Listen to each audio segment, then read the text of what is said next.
This is part 3 in a series on the fall of the Aztec capital city, Tenochtitlan. Looking up at the Aztec command center on top of a pyramid, Cortez knew he needed to win the position. The Spanish had, by now, rebuilt the mantas, and they deployed them for a second time, again getting hammered with boulders. They made it to the base of the pyramid, but the mantas had taken tremendous damage. The Aztecs clashed with the Spanish on the stairs, trying to keep them from reaching the top. Again, they threw rocks and spears down at the ironclad soldiers.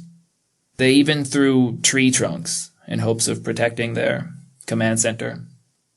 They succeeded in knocking 3 or 4 Spaniards down the steps to their deaths, but after a difficult battle, Cortez and a group of his soldiers reached the summit, where the fighting continued. Soon another group of Spanish and Tlaxcalan soldiers joined them. The melee lasted about 3 hours. At one point, Cortez was grabbed and nearly tossed to his death, but he somehow escaped, and his men managed to throw numerous Aztec priests down the high, narrow stairs, and they took 2 of them prisoner. The Spanish ran into the shrine and found that the Christian idols they had placed there earlier were gone. So they picked up the Aztec statues and threw them down the stairs as well. Then they set the shrine on fire and retreated to the palace, clashing with the enemy and igniting houses on the way. For the Spanish, the battle resulted only in death, cuts, bruises, and boosted morale. Although the victory only held symbolic value, they had nonetheless achieved their objective. Cortez, always calculating, had looked down upon the city while standing on top of the pyramid. All the causeways except one were destroyed. Therefore, the only way out of the city was that bridge, the Tacuba Causeway. Among the soldiers was a man named Botello, who was also a respected astrologer. He had spent the last few nights reading the stars, and he told Cortez that they would all be killed if they did not leave the city that night. So Cortez and his captains made up their minds. They would leave the city at midnight along the Tacuba Causeway. It seems ridiculous now that they would put so much faith in an astrologer, but that's how it went. Of course, the reason they had come to Tenochtitlan in the first place was for the gold. They knew they couldn't carry all of it.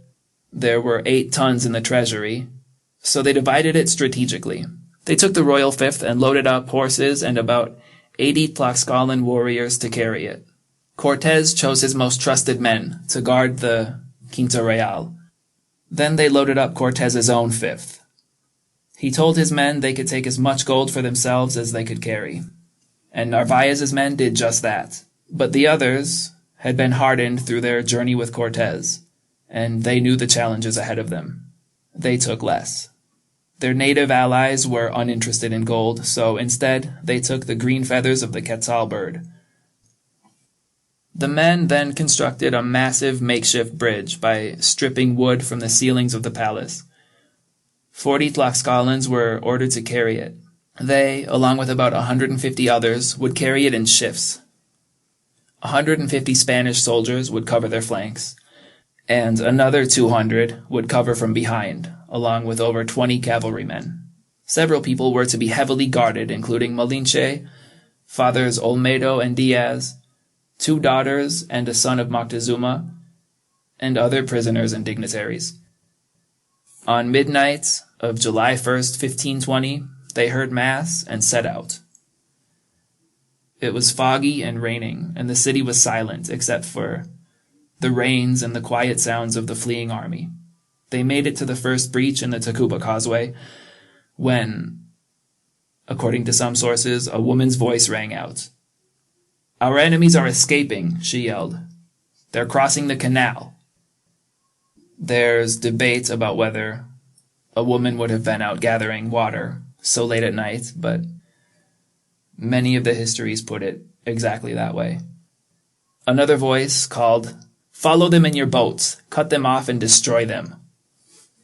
Drums pounded and conch shells howled.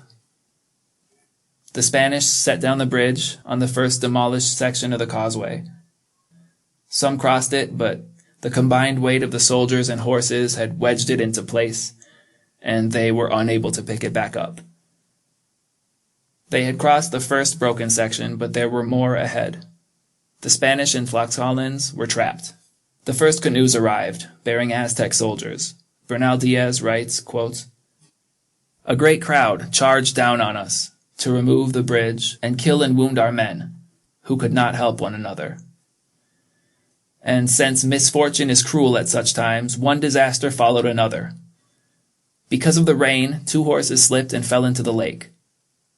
Just as we saw this, I and others of Cortez's detachment struggled to the other side of the bridge.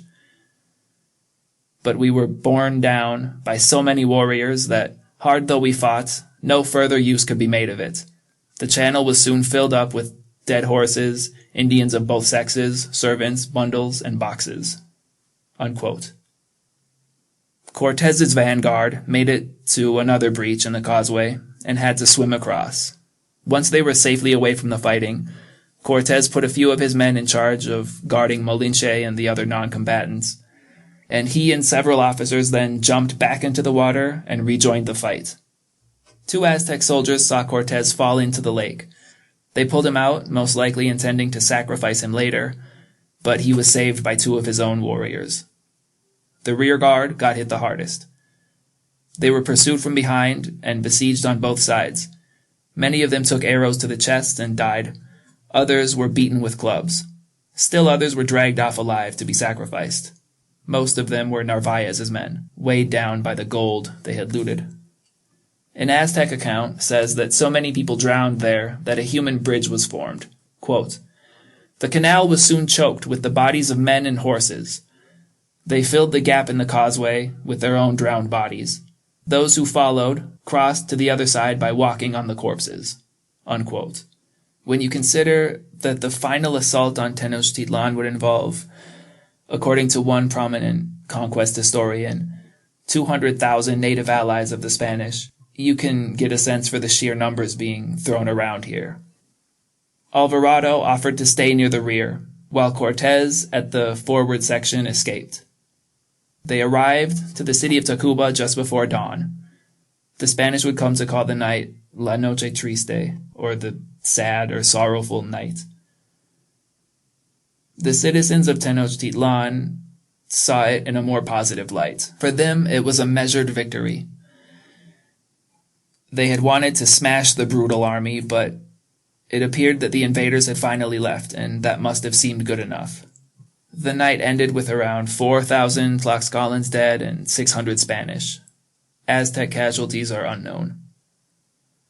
Narvaez's men comprised the majority of the European deaths. Also lost was most of the gunpowder, all of the cannons, and almost all of the gold. The King's Fifth had plunged into the waters of Lake Texcoco, as had Cortez's Fifth.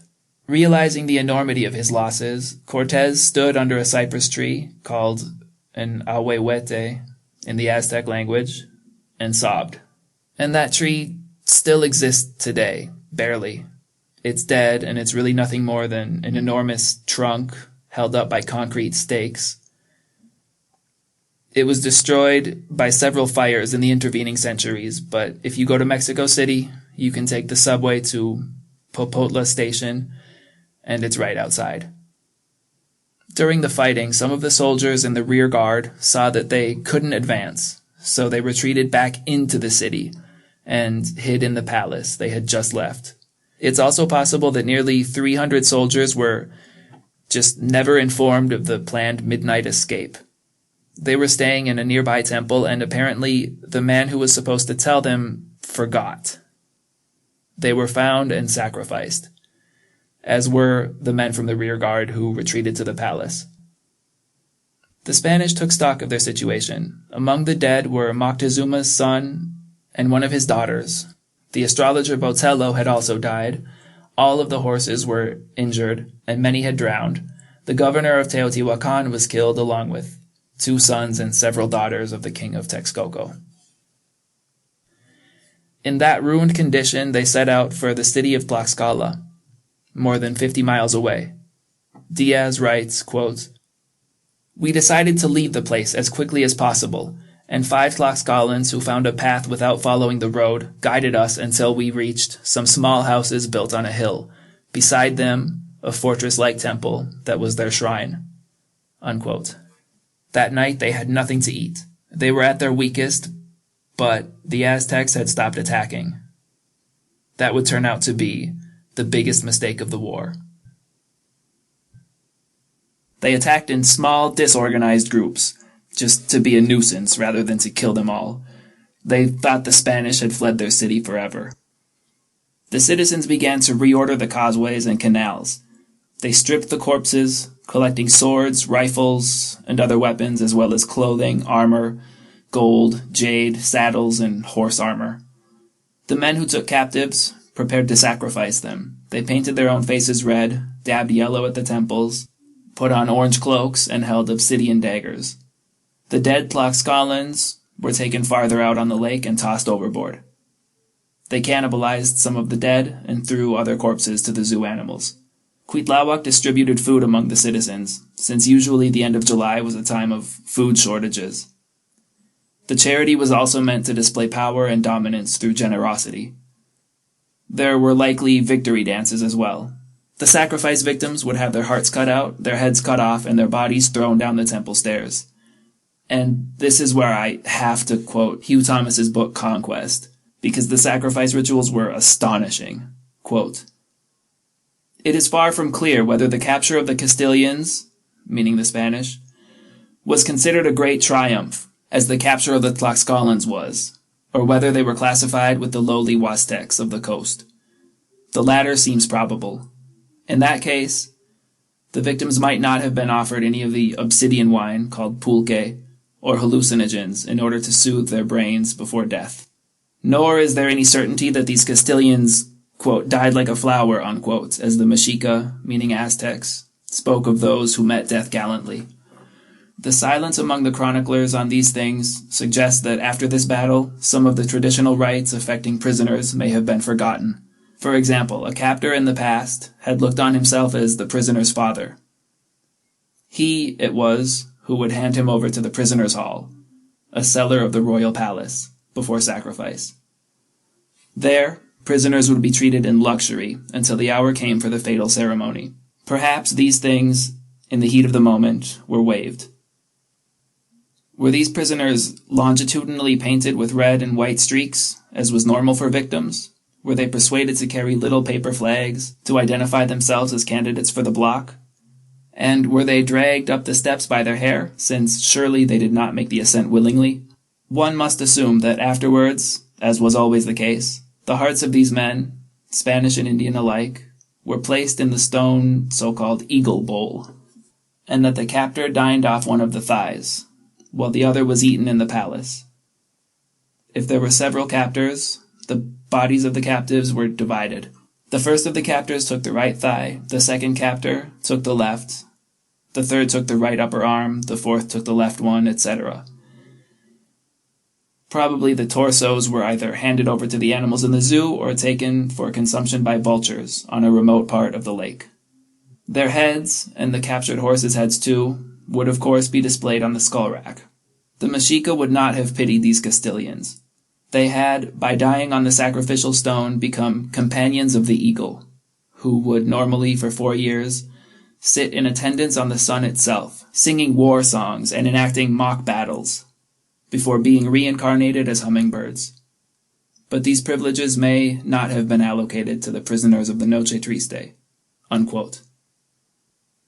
During this time, there also would have been feasting and celebrating, which is described in detail by many books, but quite honestly, ritual sacrifice is one of the most interesting parts of their whole civilization, at least to me. The complexities and reasons and mythology surrounding it is captivating in a way that feasts and fire dances just can never be. I'll do a series in the future with a more detailed view of Aztec society, though, so maybe you want to consider that digression a teaser, an appetizer. Meanwhile, Cortés and the survivors organized themselves into defensive ranks. The Tlaxcalans and least injured Spanish soldiers led the way, doing battle with small Aztec raiding parties. The wounded stayed at the center of the formation, and those in the most serious conditions were placed on horseback or carried by Tlaxcalans. One night, they looked in a box kept by the dead astrologer Botelho. Diaz describes the contents, quote, "After we got to safety, some papers, bound together like a book, were found in this box marked with figures, lines, notes, and symbols, and beside them were the words, 'Whether I shall die in this wretched war, murdered by the Indians.' And further on were other lines, beside which it said, 'You will die,' but beside it others said, 'You will not die.' In another place were the words, 'Whether they will kill my horse,' and a little further on it said, 'They will kill him.'" Unquote. On the night of June the 2nd, they stopped at a town called Teocalhuacan. The people there had been under Aztec domination since the 1430s, so about 100 years. And they were glad to provide assistance to the enemies of Tenochtitlan. They offered water and food, and they fed the horses. Cortés spent the night there, and the following day his army continued their northward march. They came to a town called Tepoztlan. It was deserted. Everyone had fled to nearby villages. The Spanish looted what little food and water they could find, and they spent the night in the abandoned palace. Then they set out again. They got to a city called Cacamulco and met resistance. They were attacked on all sides. Cortés was hit twice, hard, by stones to the head. He was badly injured, but bandaged immediately. And they managed to escape, and that night they killed and ate one of their horses. Later they passed near another city called Teotihuacan, which had been abandoned since before the Aztecs had arrived. They couldn't see it beyond the trees, but the ruins of that city are still largely intact today. At Otumba, they got terrifying news. A large Aztec army was waiting for them nearby. They realized that the raiding parties they had faced during the last week had been leading them toward this spot. Cuitlahuac had sent his brother, Matlatzincatzin, to lead the army and smash the Spanish and Tlaxcalans. Matlatzincatzin bore the standard, which organized the soldiers and gave them information during the battle, telling them where to go. Cortés, who was prone to exaggeration, said, quote, "There came to meet us such a multitude of Indians that the fields all around were so full of them that nothing else could be seen." Unquote. He commanded the horsemen to charge, while infantry engaged the enemy hand to hand. They battled from early morning until noon, every cavalry charge, disrupting the Aztec formations a little more and a little more. That, combined with the war dogs, caused some of the Otomi to flee. Cortés ordered his captains to attack Matlatzincatzin. Cortés knocked him down. Juan de Salamanca, riding behind Cortés, aimed his lance at the Aztec leader and impaled him, scooping up the headdress and the standard, which he offered to Cortés. Cortés declined, and as a side note, 15 years later, the King of Spain would allow Salamanca to use the standard as the model for his coat of arms. The loss of the standard caused confusion and disorder among the Aztec army. Many lost their morale and retreated. As they fled, Cortés sent the cavalry and dogs after them. Cuitlahuac had been so close to annihilating the enemy, but his soldiers were defeated by a force with greater defensive discipline and armor, not to mention the war horses. In Europe at that time, armies had developed tactics for dealing with cavalry charges. But horses had gone extinct in the Americas 8 to 10,000 years earlier, and the Aztecs just had no idea how to deal with the charging animals. After Otumba, the political classes of Tenochtitlan split into two factions. One group took a hard stance against the Spanish and their allies, and it seems they won the debate. Several of Moctezuma's family and friends were executed. With that issue more or less settled, the city made preparations for yet another annual festival. 3 days after the battle at Otumba, Cortés arrived at Tlaxcala. His hand was crushed, and his skull was fractured, and his knee was swollen. He was taken to the home of a Tlaxcalan chief where, according to some sources, he fell into a week-long coma. During Cortés's stay in Tlaxcala, he issued a proclamation. All of the gold his soldiers had smuggled out of the Aztec capital city had to be surrendered to him. Those who didn't surrender their gold would be hanged.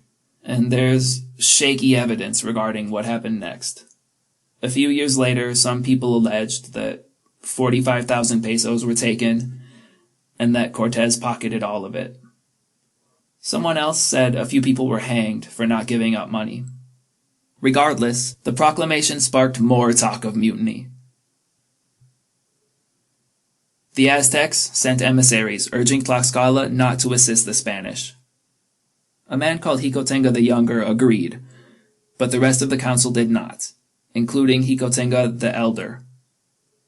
The Aztecs had been brutal to the Tlaxcalans, and the council decided to continue their allegiance with the foreign army in hopes of destroying the empire that had terrorized them for centuries. Now, these long-dead Tlaxcalans have gotten a lot of scorn over the years for allying with the Spanish and helping to bring about Cortez's horrifying pillage of Mexico, but they could not possibly have known what they were unleashing. They didn't realize that by uniting with the Europeans, they would be doing themselves to subjugation by an even more savage empire. Cortez was, by all honest accounts, a terrorist. He burned people alive, he fed people to dogs, he gladly took slaves, he massacred whole villages. There have been attempts by apologists to paint both the Spanish and Aztec empires as much more peaceful than they actually were. But both sides engaged in terrorism before and after the war for Tenochtitlan.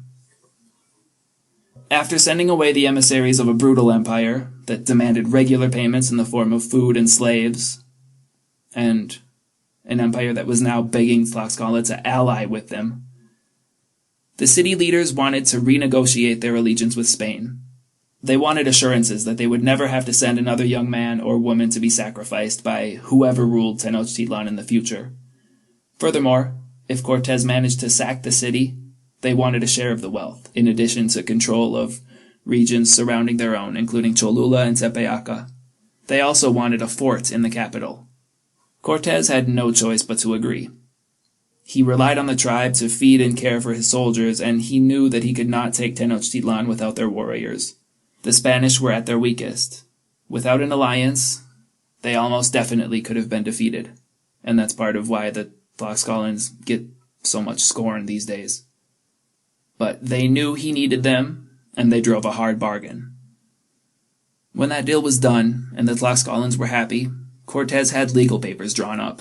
He then sent for reinforcements from Veracruz. Fewer than 10 came, sickly and complaining of liver ailments. Cortez was less than thrilled about this, but he had bigger problems. A force of 250 Spanish and Tlaxcalans, including Juan Yuste, carrying about 16,000 pesos worth of gold, had been ambushed and killed or captured near a village to the north. Worse, some of his soldiers had been planning desertion. They wanted to go back to Cuba.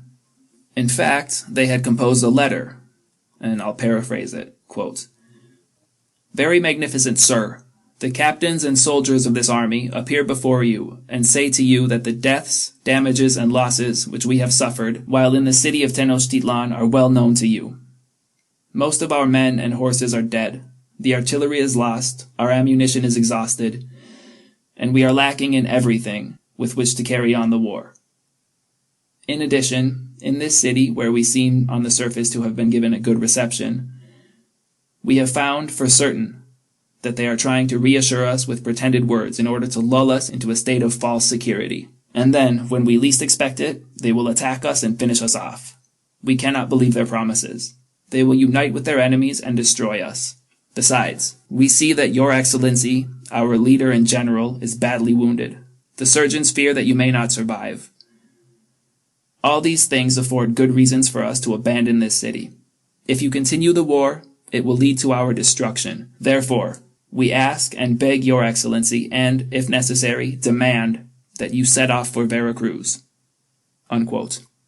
Cortez was not about to give in to them. He wanted the fame and power and wealth that would surely accompany subjugating the tribes of Mexico in the name of God and King. So he prepared a rousing speech, one that appealed to the soldiers' greed, courage, faith, patriotism, and pride, and he later composed a letter to the King of Spain, where he further laid out his case for continuing the conquest.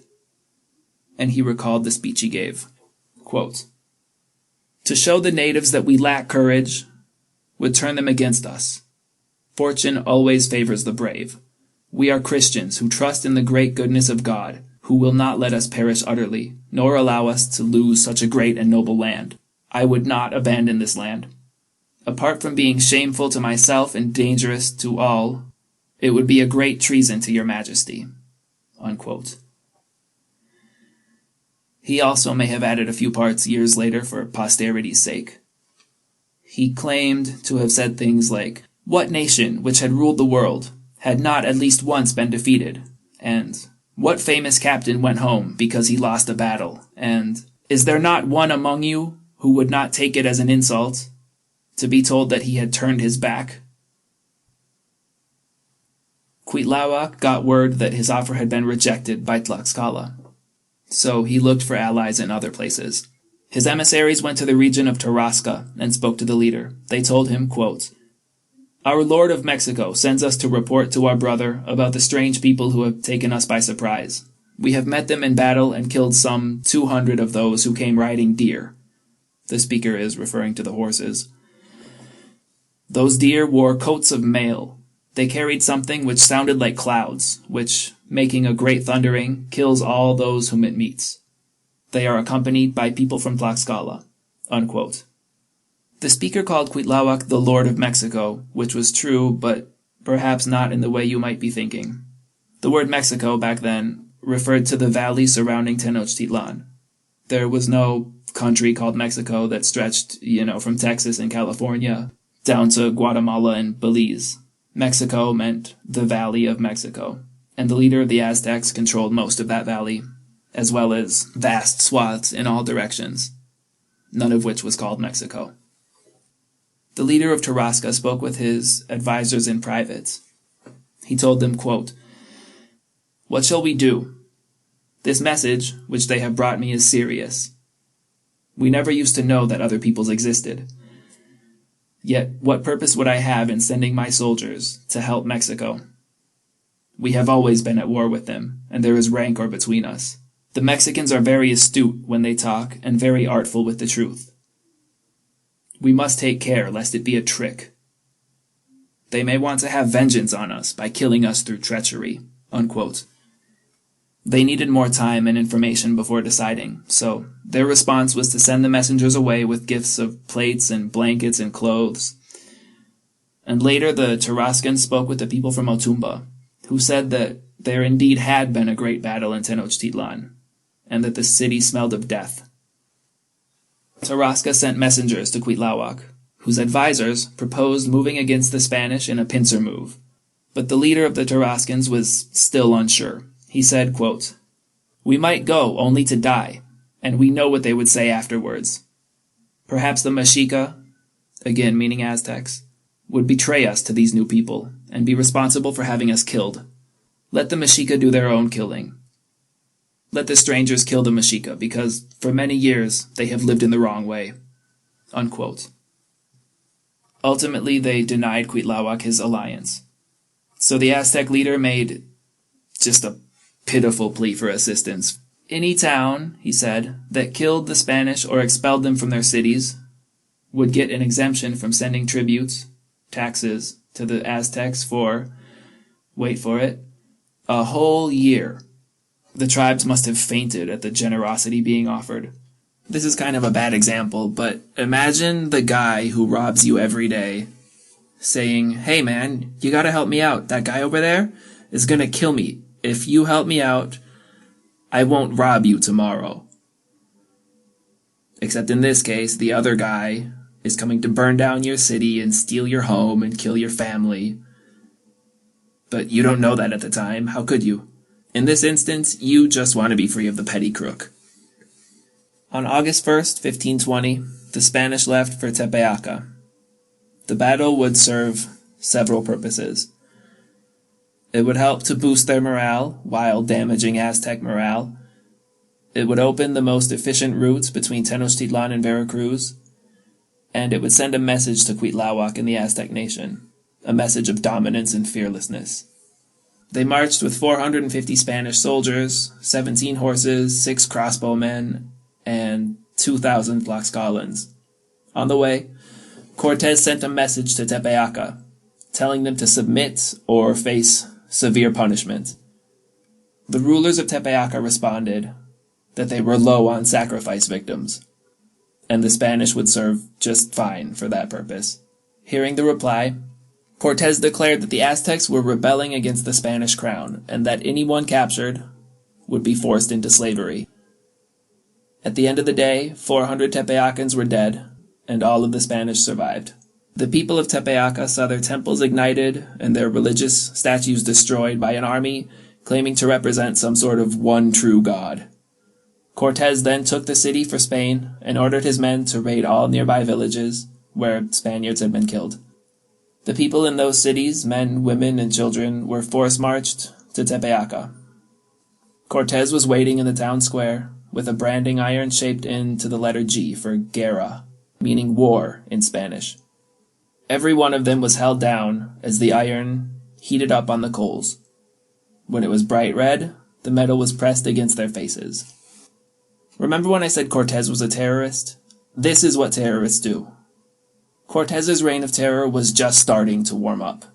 For 3 weeks, they ravaged cities across the region.